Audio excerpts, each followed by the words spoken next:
yang berisi penjelasan atau deskripsi tentang sesuatu yang diamati.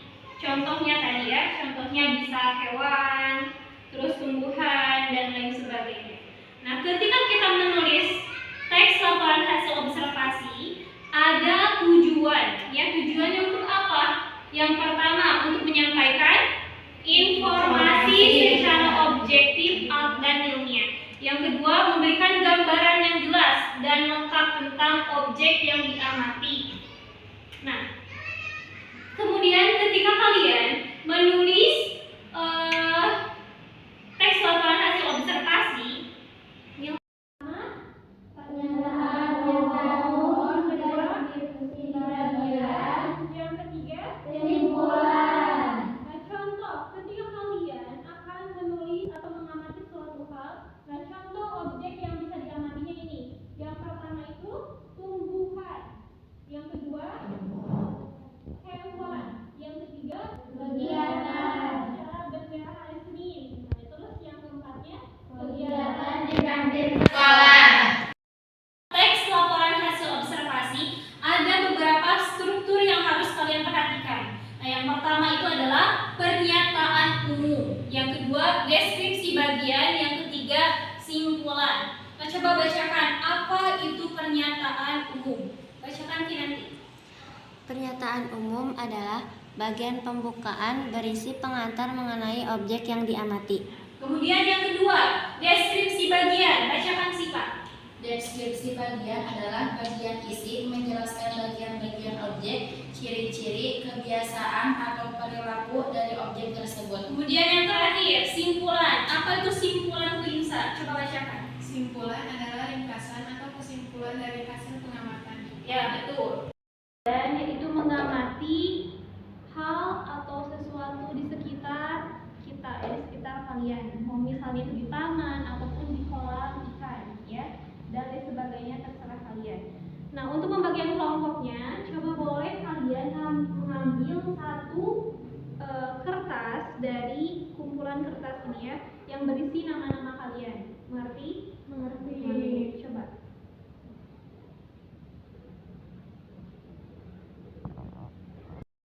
Kalian boleh membuka kertas kalian masing-masing.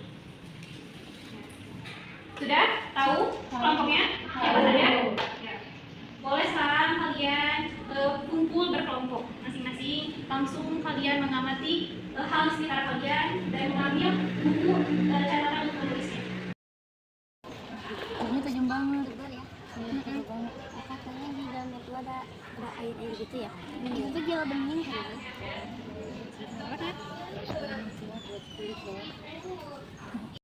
Apa sih?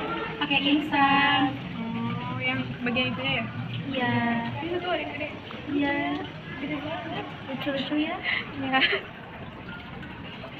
Ikan itu bersisik tahu kulitnya. Oh, jadi nafasnya pakai insang. Iya, bukan pakai paru-paru. Oh. Hidupnya kan di air. Oh iya sih. Iya. Wow, kucing ini sangat besar dan lucu. Oh iya, jenisnya apa ya? Ini kayaknya jantan deh. Bulunya sangat halus. Iya, warnanya pun kuning dan putih. Sudah. Kelompok 1 tadi mengamati apa?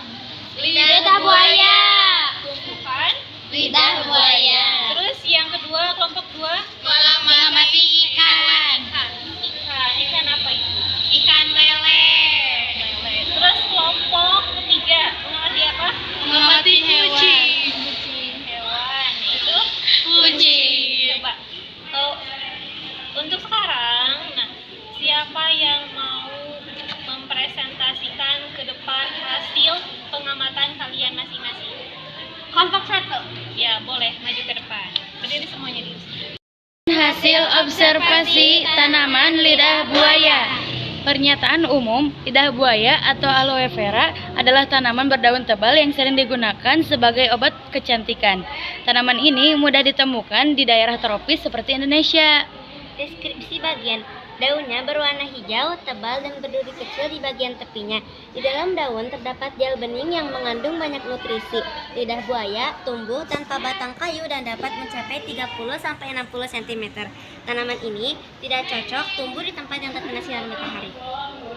Kesimpulannya, lidah buaya adalah tanaman yang bermanfaat dan mudah dirawat, sehingga cocok di taman di rumah. Apakah teman-teman paham? Paham. Tepuk tangan buat kelompok 1. Semuanya? Paham. Jadi simpulannya teks hasil laporan observasi itu adalah teks Yang berisi penjelasan atau deskripsi mengenai sesuatu yang diamati. telah diamati. Ya. Paham? Paham. Untuk pertemuan kali ini ya dicukupkan sekian. Terima kasih atas antusiasnya. Kita tutup dengan doa. Subhanaka Allahumma wa bihamdika asyhadu an la ilaha illa anta astaghfiruka wa atubu ilaika.